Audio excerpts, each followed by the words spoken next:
చందనోత్సవానికి సంబంధించి ఇప్పుడు ఇవాళ జరిగిన ఈ ఘటన కూడా లేదా మొన్న తిరుపతిలో వైకుంఠ ఏకాదశి నాడున జరిగిన ఘటన తీసుకున్నా కూడా నేను ఒకటే అడుగుతా ఉన్నా ఈ ప్రభుత్వానికి, అయ్యా నాడు తిరుపతిలో జరిగిన వైకుంఠ ఏకాదశికి సంబంధించిన ఘటన కూడా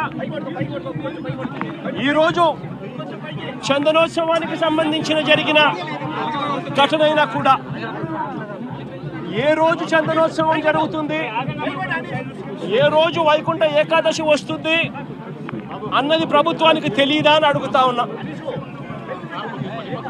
ఎప్పుడు జరుగుతుందో తెలుసు, ఆ జరిగే రోజున లక్షల మంది భక్తులు వస్తారు అన్న సంగతి కూడా తెలుసు.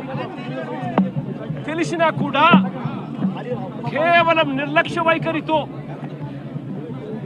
అనేక మంది ప్రాణాలను బలికొన్నారు.